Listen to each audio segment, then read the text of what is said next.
are listening to She Has No Limits, the podcast. Once you're shown, you can't unsee. Time is short, you best believe in yourself. You're a formidable force, diving lessons in the deep end. She Has No Limits is a movement and community for professional women to come together, be inspired and learn how to design the limitless careers that we deserve.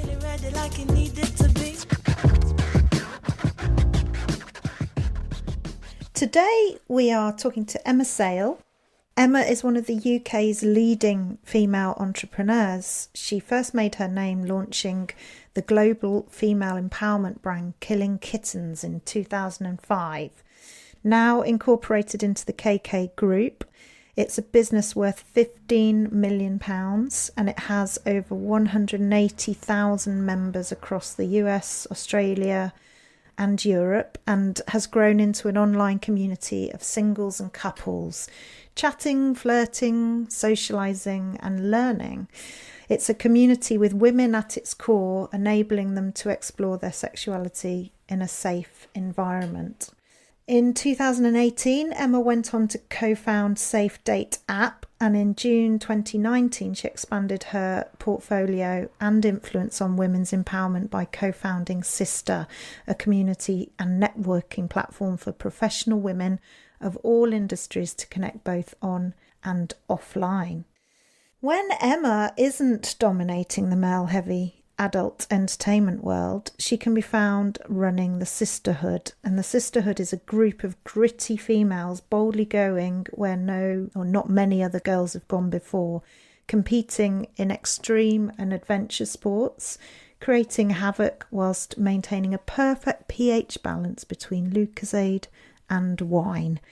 The Sisterhood has to date raised over £700,000 for various women's charities. Emma is also a mum to 3 children under the age of 6. Let's meet her.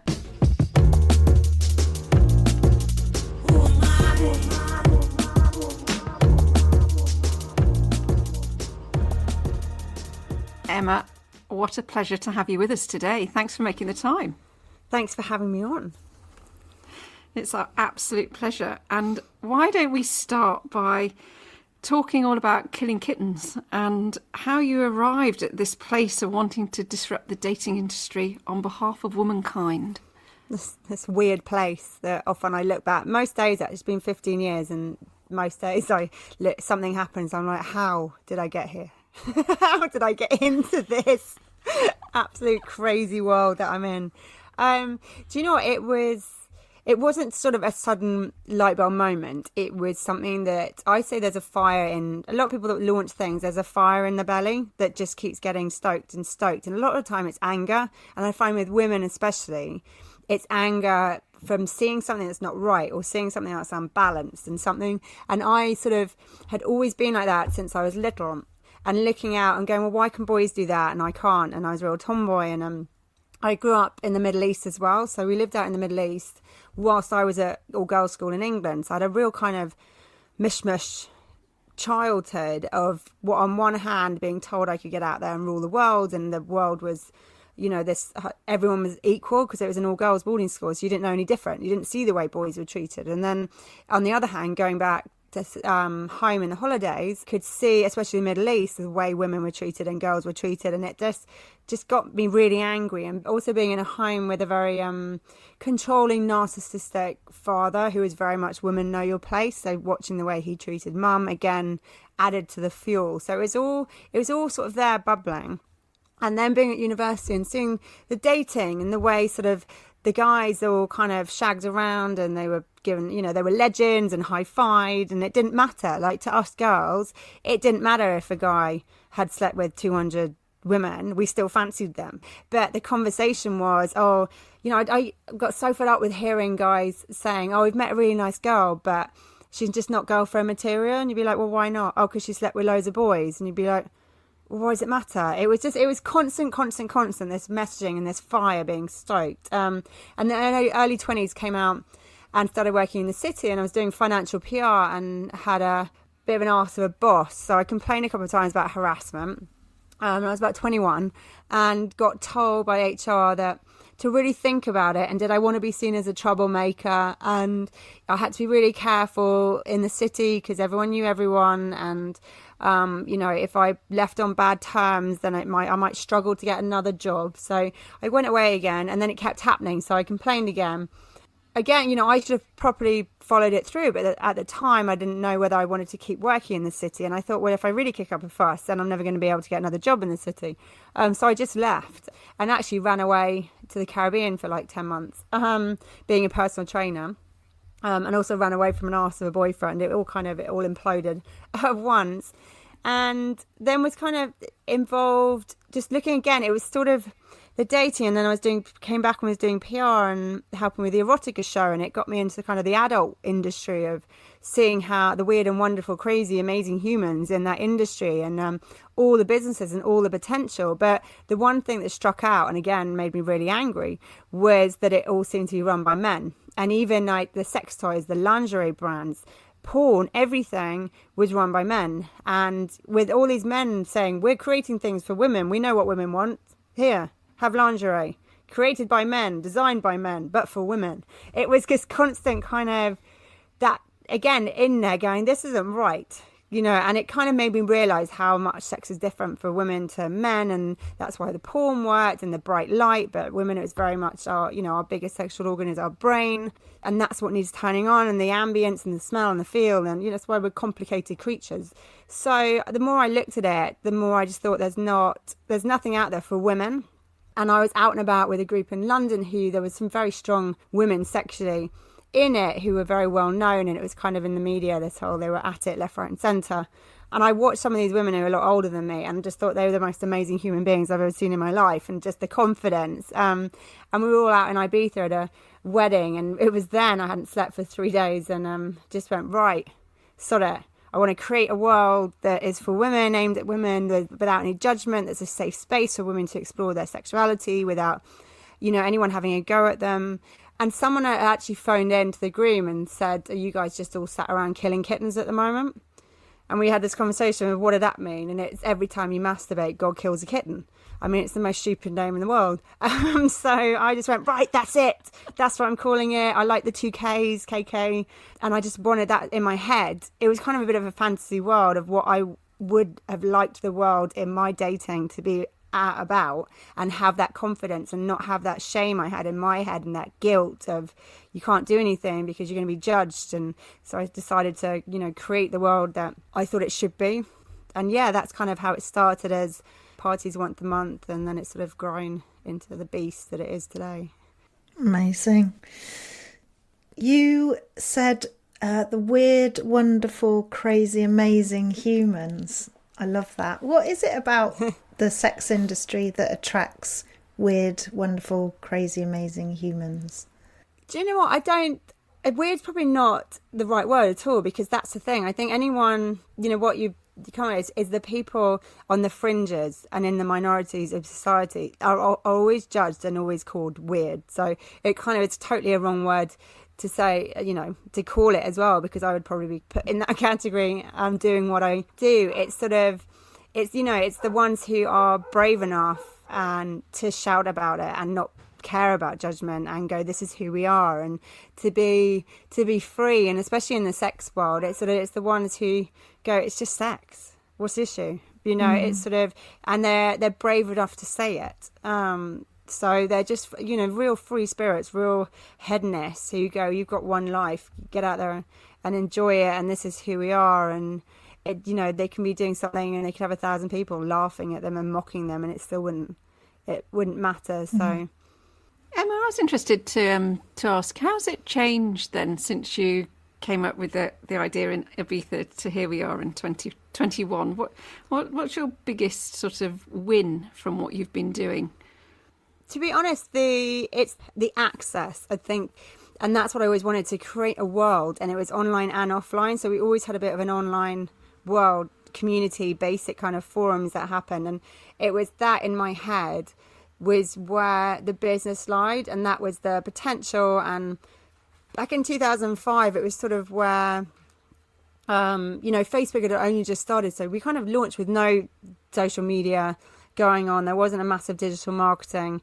thing, but I kind of always knew that that's where we were heading. So to me, it's that creating now this massive online community that we've got about 180,000 members, I think, around the world, so that anyone in the world can be part of it, and anyone in the world can attend, all the education workshops and webinars and masterclasses we do, and anyone can be part of all the chat rooms and forums and all the tech. That's the thing, the tech enables that community and that safe space that actually it literally is global access. So I think, to me, that's probably the biggest thing, is not, because when you start and it's just, one party a month in London, it's sort of very limited, and a basic sort of forum, it's sort of, it's a limited to how you get people involved and how you spread the message and how you, allow even then people up in Scotland or Manchester to be part of it. And have the conversations changed, Emma, over time? Yeah, massively. I mean, I've seen a huge change in the way women operate when it comes to their sexuality, the openness. I mean, when we launched, it was very kind of hush-hush, and you didn't really talk about it. And, even sort of couples and girls that came to the events or were part of it would never dare tell their friends that they were members and this is what they do. And now we see a lot more women coming along, a lot more single women, a lot of single women in their early 20s who are just experimenting, and they're out there and they're single and they're going, well, sod it. And we're seeing a lot of older women, like from late 30s, early 40s onwards, who are coming out of divorces and going, right, we've been kind of stagnant, and it hasn't been about us. The last 10 or so years has been all about kids and husband, and we've lost ourselves and our identity, and now it's sod it. We're coming out and we're going to be who we want to be, and own it. And that's amazing when you see that, and the massive increase in women doing that, and women who are then quite blasé talking about it. And I've seen people, on LinkedIn, people will post on LinkedIn posts I've had, and that's been a massive increase in the last couple of years, just saying that they're KK members and it's changed their lives. And you're thinking, these are CEOs and, directors of corporate businesses who don't care. They're like putting it out there for all of LinkedIn to see, that, which would never have happened 10 years ago. So I think that to me is amazing, because it does show how society is shifting, which is the aim. It's what, I've wanted from day one. You said earlier, Emma, that for women, sex is a different proposition, that we think differently. You mentioned that the brain is the biggest sex organ that females have. And one of the things that I read in one of your interviews was that Killing Kittens is changing the way that people think about sex, and that it's no longer a shape but a mindset. Tell us a bit more about how that manifests. To me, it's sort of, you look at well-being, and to me it's just another pillar of well-being, and you've got nutrition and you've got fitness, and you invest, if you don't, you should invest in that, what the food you put in your body, and exercise, and also mental well-being. People are now, it's massive, and mindfulness and meditating and just making, really investing the time and energy and effort into that. And given that our sexuality drives us, at the core of every human being, we're animals, it's our drive. It drives us more than politics and religion and anything. So to me, it just seems mad that you don't invest time and energy into your core, the thing that makes you and your identity. People have kind of squashed because of, you're not meant to talk about sex and it's dirty, and it just seems bizarre when you take away all of that and look at us as animals. And that's the, the mindset is changing that mindset and going, it is just sex. Do we want to, what if you, and so many people, I've read loads of, stories of people on their deathbed, and like older people, and you speak to grannies, and I've had it at weddings and stuff, when you get chatting to the grannies and the great aunts and stuff, and all of them, it's amazing how many will turn around and say their one regret is they didn't sleep with more people. They didn't explore and try crazy things when it comes to sex. It seems to be the one regret a lot of the older generation have. So do we want to be the same, and on our deathbeds going, why did I not try that when I could? Or, just sort of explore and try new things with my partner, and actually communicate and say, how about this? And that's the thing. It's just sort of, it's amazing how much that mindset is just, we just squash it, and it's just sort of there. You get married, or you're not in a relationship and it's just sort of, well, sex doesn't really matter. And then the trouble starts. And of course, we've had nearly a year now of lockdown and isolation and stress and anxiety, and it's been a particularly tough year for working women, hasn't it? And I might be a pool of one, but my sex life doesn't really feel like it can be much of a priority at the moment when I'm so stressed out and knackered and exhausted and homeschooling. So, you know, there's, as you say, it's intertwined, isn't it, with the well-being piece, but it's a tool for empowerment. Exactly, it is. And also there's been lots of, the studies on desire. And women's desire does slack off faster than men's desire, which when you look at it like that, you think actually women should therefore be the ones that cheat more. But then society comes in and religion comes in, and actually you don't, because it's sort of, you have that moral conscience going on that. But on the desire front, it is something that you do have to really dig deep. Like now, when you're in homeschooling mode and you're knackered and you look like you've been dragged out of a hedge backwards most days, and you know what I mean, the last thing you want is anyone touching you, being anywhere near you once the kids are off you and everything. But actually it's having to dig deep and just sort of make a bit of an effort, because actually we are, the desire drops in us, but it doesn't take much to like start kissing or something and it's back. That's the thing. It's a little, you might think you don't want it, but it comes back very quickly when it's just taking that step to go, okay, sod it. Let's go for it. So that's quite interesting then for me. So if the reality of our world is that we are done in by our kids, lockdown, jobs, whatever is on the list, what from your perspective, what little bit of advice to anybody listening here could you give for somebody who's saying, well, I would like intimacy, sex, love, I just can't find the time? How would you advise them? I think it's really tricky. I mean, I've got 3 kids under 6, so trying to find, that time, and they're always in my face, crawling all over me. So by the time it does get to night time, but it's trying to have that half hour, or where it's you switch over, where it's bed and it's just sort of with a glass of wine or a bath, out the bath. It's just adult time, you know what I mean? And you can just, it's sort of, we've done a few kind of virtual stuff where you just go, he'll find random things on Groupon or stuff that just look quite fun games or challenges or an escape room or something that you just think you can't go out to pubs or restaurants, but maybe once a week, let's just have some kind of virtual date night or a game or something where we just sit. You just I say my head has so many compartments. It's just coming out of those compartments where you're in all day and going right and making that effort. It's like sometimes even if the pubs and restaurants and stuff are open, sometimes when you're so knackered you just can't be arsed. You cannot be arsed. I do that a lot. I'm so knackered, but I make myself put nice clothes on and make myself put the makeup on. And once you're in the restaurant or wherever and you have first sip of wine, you go, I'm really glad I came. It's that the switching from one compartment to the next compartment, which is often that. And it does involve effort. That's the thing. It's not easy.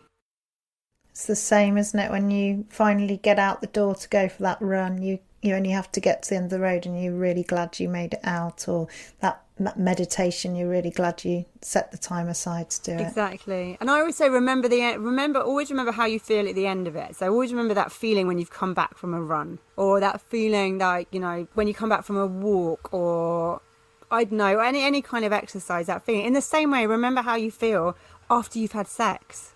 That feeling, and just remember that and go, right, that's where I'm at. That's why it's worth it.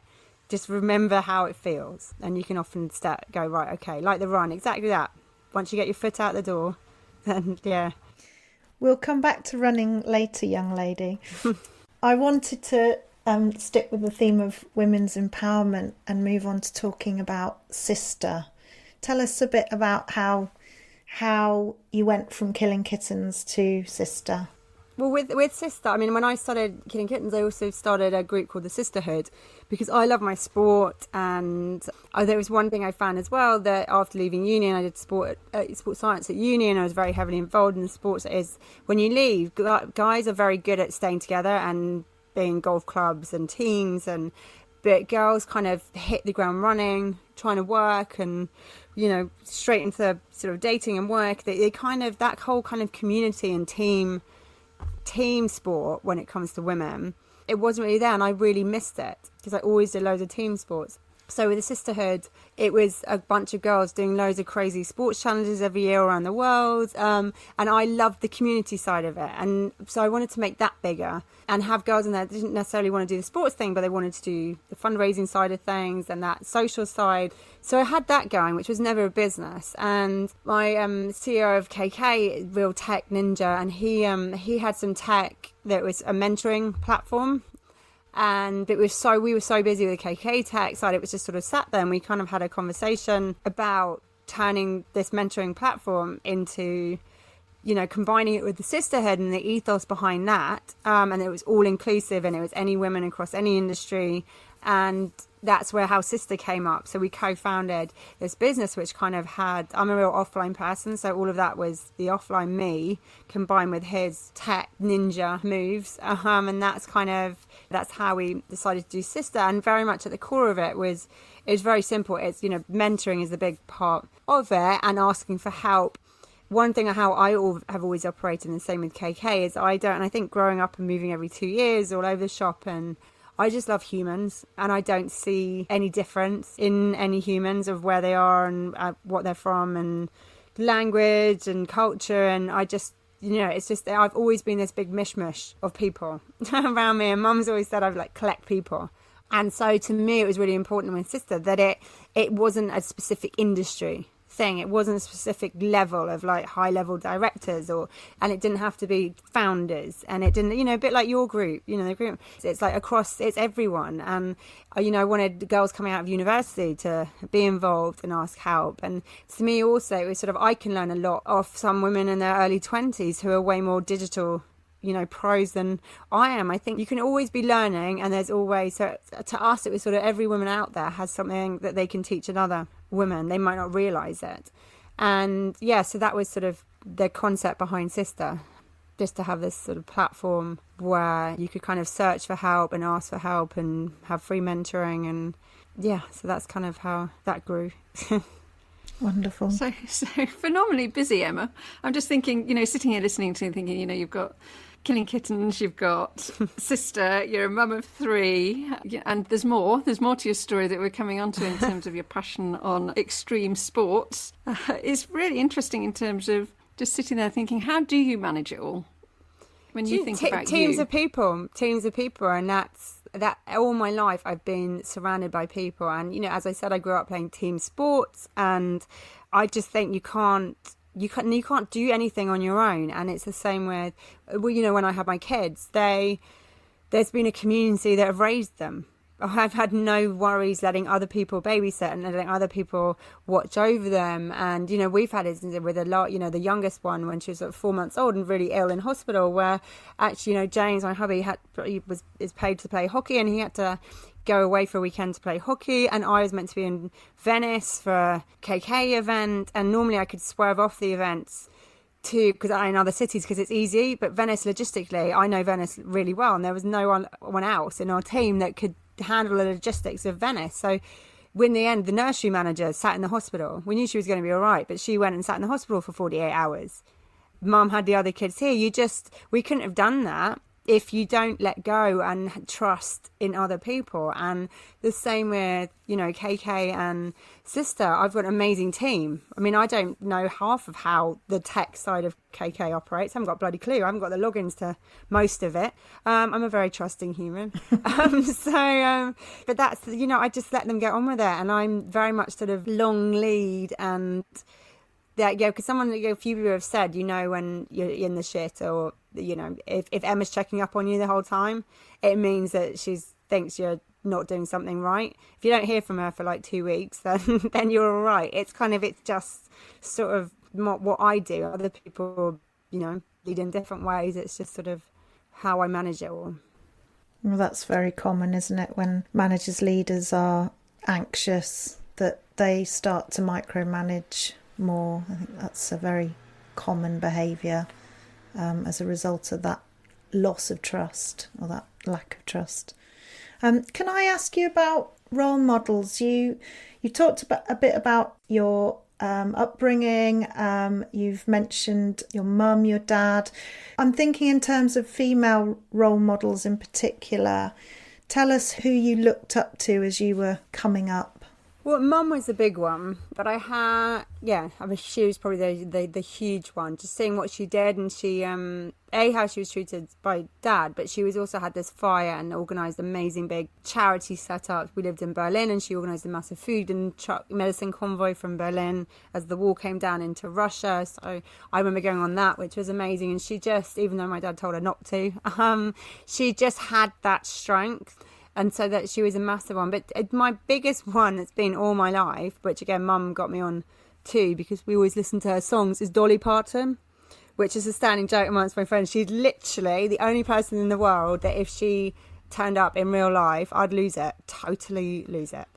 And she's just got this, I know everything about her, and it's not just the songs, it's where she's come from and into the businesswoman she is, and her faith and her positivity and the stories. There's a song for everything.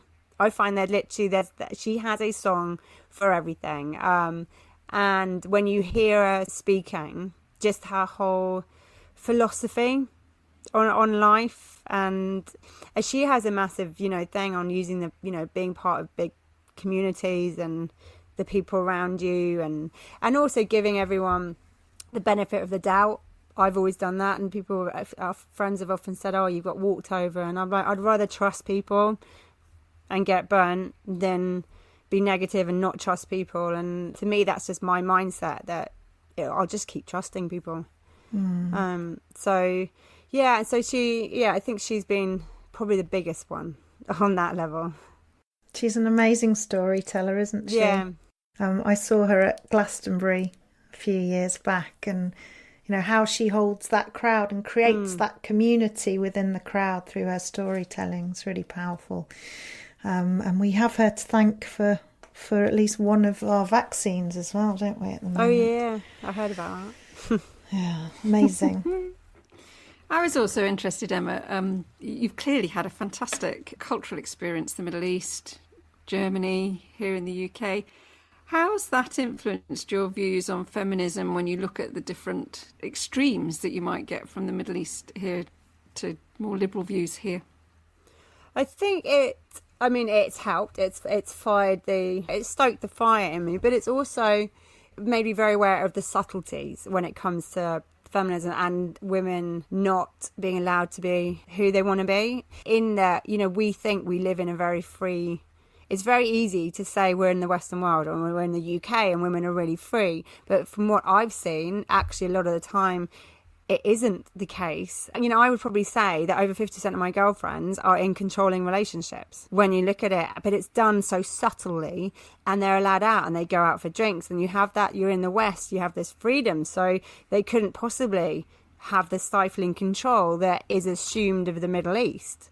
And actually, a lot of the time when we lived in Egypt, and a lot of the women were really happy and they did have freedom. This was the cultural, it's that assumption that you're free because you live in the free Western world, that it doesn't happen. So it's kind of happening under your nose whilst pretending to be something else. So there's, this country has a long way to go on that front. And at the same time also, in the Western world, on the feminism front, I find there's a lot more of that internal misogynism in women without them realising. And women can be nasty to other women. And that, I found there's a lot more of that in Western cultures than there is in Middle Eastern cultures or in Asia, which is very much more community-based.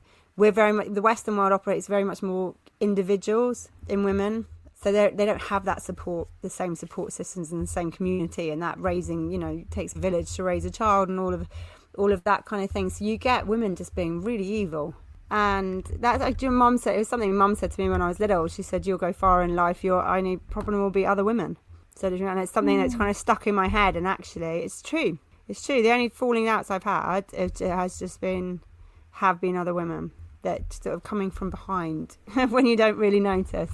And there's lots of observation, isn't there, in the workplace of women who make it to the top and then pull the ladder up behind them. Yeah, and exactly. And the older ones saying, well, we had to work really hard to get here, so why should we hand it to them on a plate? There's a real kind of, you either get the ones, who want to help because you're like, well, we don't want the 20-year-olds coming through now to have to experience what we experience, so how can we help? Or you get the complete opposite of, no, Sodom, we had to work, so why should it be easy for them? So it's a real kind of either or. Let's talk about your crazy, wonderful extreme sports. Tell us all the amazing things you've done. Go.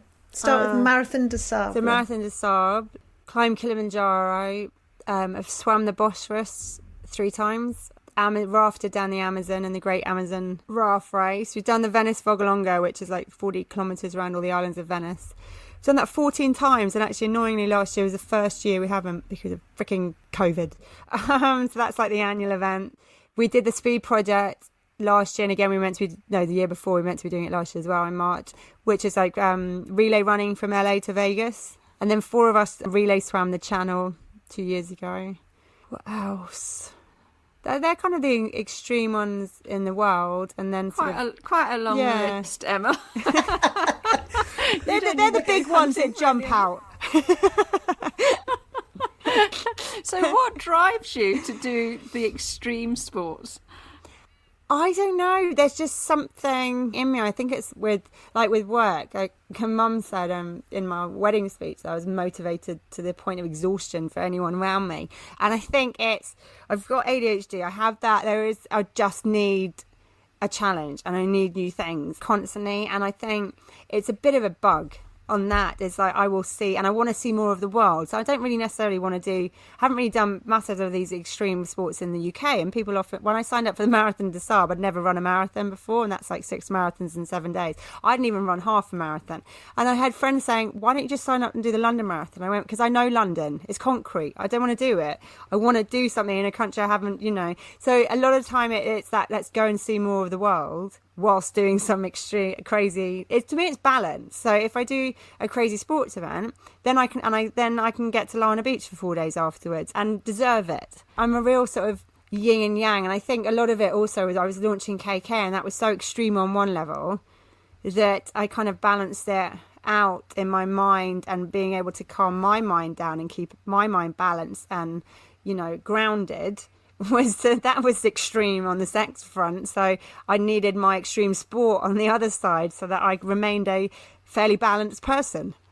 Some people would say, nope, that's total Fruit Loop person. But that was balancing myself out so I didn't go too down the London entertainment world rabbit hole. One way I kind of kept myself, the sister kept me grounded and balanced on the other side.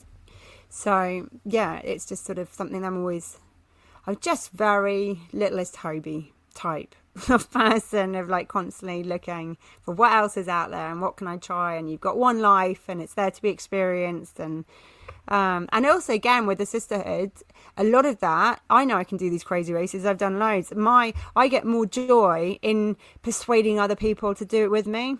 And especially women. So that's the thing with the sisterhood. I don't never do them on my own. I rope in other people. And there's this thing that if Emma asks you to do something, run. Because I will persuade you without even thinking. And then so many girls got out there, like got out to the Amazon and went, how did we get here? Oh, well, Emma asked us to do it. It's sort of a kind of, but it's that gives me way more satisfaction in seeing women who kind of confidence level kind of probably hadn't done 5k and thought they'd never ever be able to, and then they've sort of trained and got involved as a kind of team, and they go and do this, and on that confidence side, it's not take whatever the challenge is out, what it makes that person become and gives them that confidence and that getting through the fear bubble and the pushing through. It's a real, the extreme stuff's really psychological, and I like that as a game of getting into really awkward fear spaces and coming out the other side, because once you've done it once, you can get into any fear bubble and know you can come out. So it then helps in business and launching your own businesses and coming up with new ideas or having awkward conversations. To me, it goes hand in hand. Well, of course, you're here because you won our Aspirer Award last year for She Has No Limits. We had never met you before, and you were nominated by several people for that award. And that's all about that growth mindset, isn't it? It's about lifting the limits wherever you come across fear or limitations. It's about overcoming and growing as a human being. Like you say, you only get one life. Yeah, I always say to people, that I hate the word can't. And if people say, I can't do it, I always say, if you change your brain into how can I do something, it literally makes your brain think in a different way, and it automatically. And so even if you think something's completely impossible, just start going, well, how could I do that? How can I do it? And you just think in a different way. I'm trying to get that into my 6-year-old now. He's like, I can't do it. And I go, well, how can you do it, Raf? Think of how many ways can you do it or make it happen? Because I just think it's a really important, mindset to be able to turn the switch so that the can'ts don't happen. It's very empowering, isn't it? The language we use and the thoughts we have. Absolutely. You can feel the energy switch as you say it, from I can't to how can I.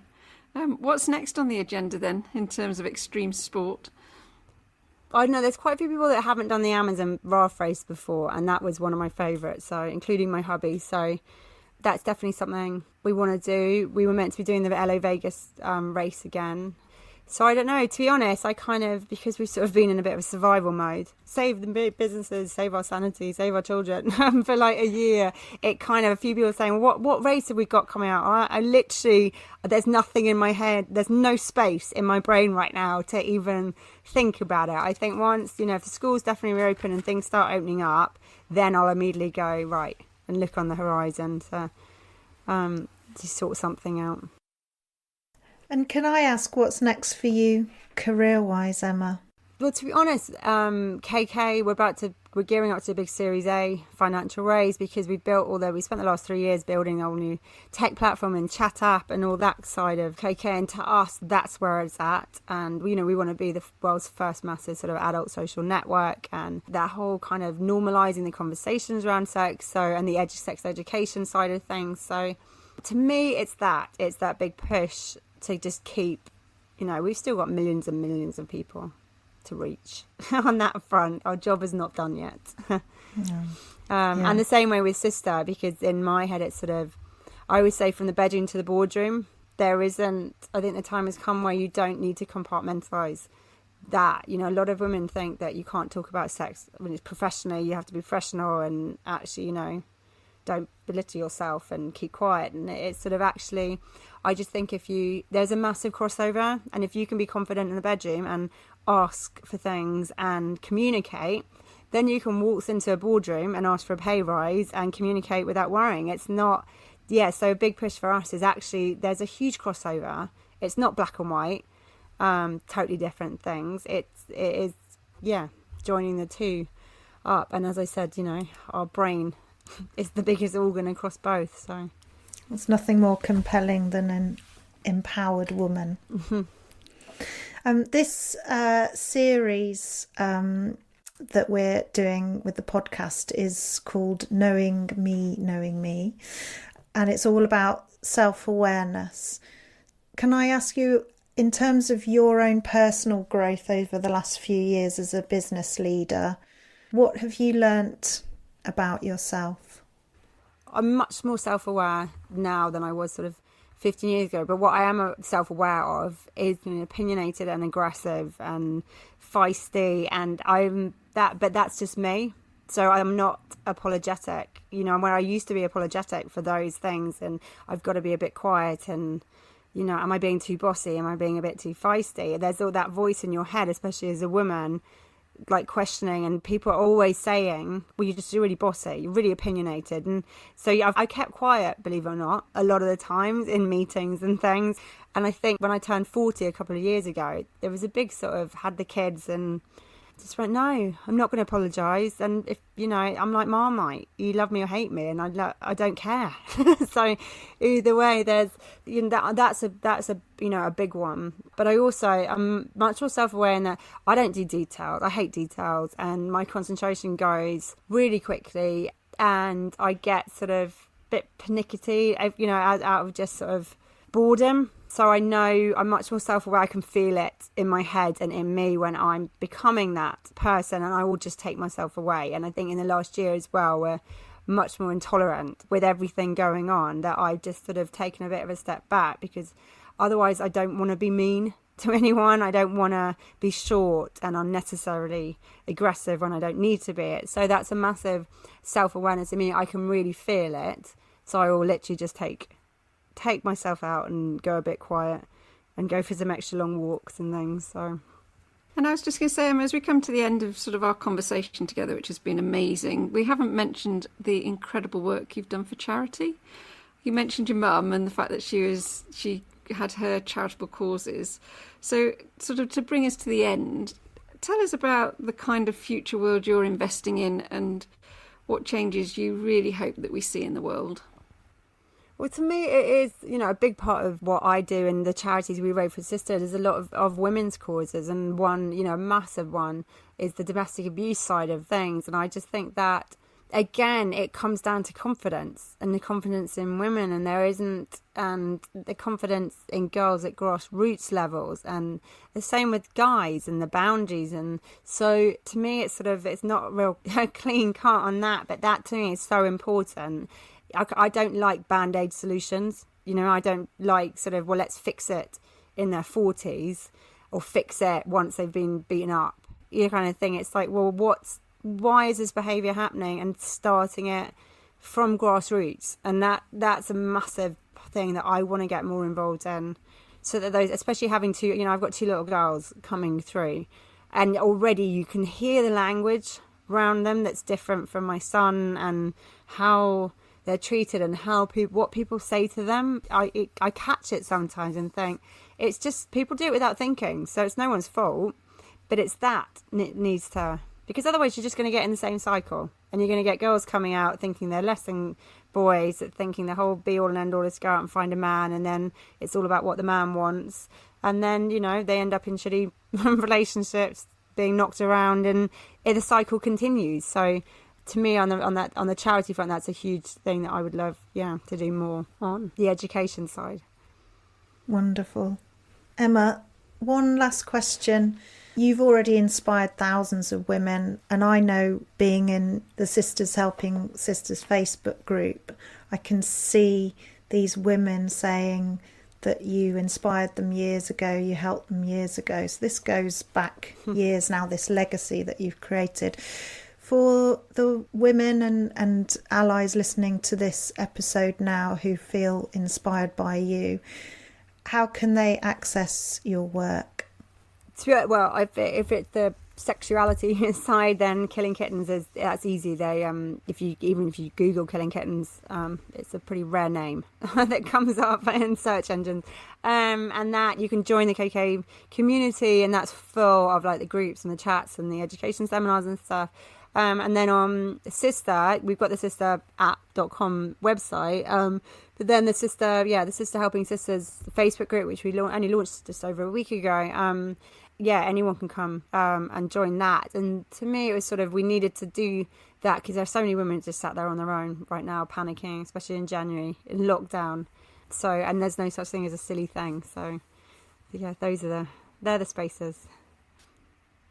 Emma Sayle, you're a wonderful, crazy, amazing human. Thank you very much. Yes, thank you. Thanks, Emma. Thank you. Thanks for having me.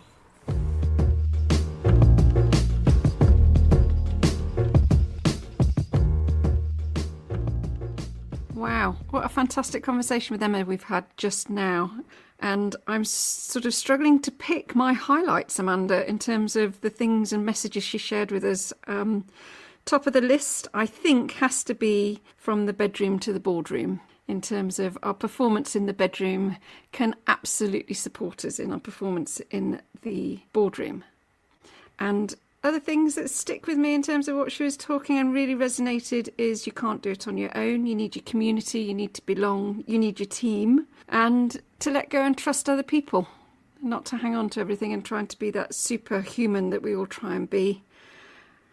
I think the other thing is just let go of what other people think of you.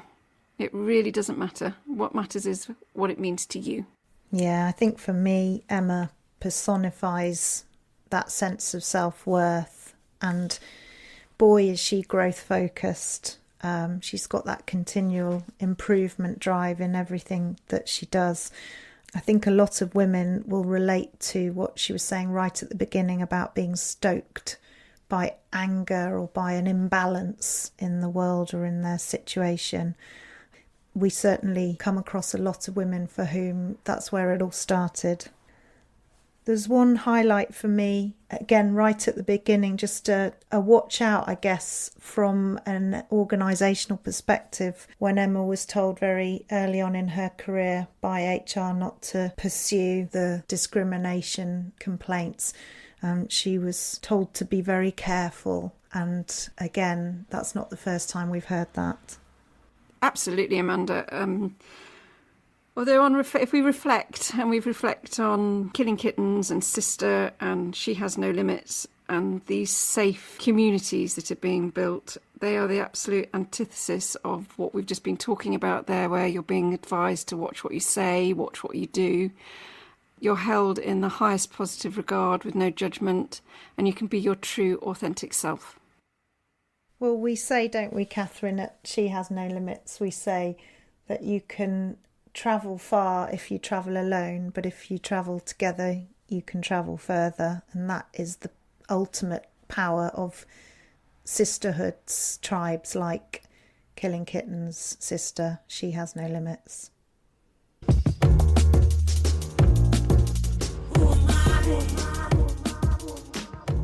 That's it for this episode. We'll see you next time. Thank you so much, listeners, for tuning in. We hope you enjoyed. Please send us your feedback. And if you'd like to have a sneaky peek as to who's coming up, then go to shehasnolimits.com and check out our podcast page. Yes, thank you so much for joining us, and we'll see you all again soon. Take care. All the best.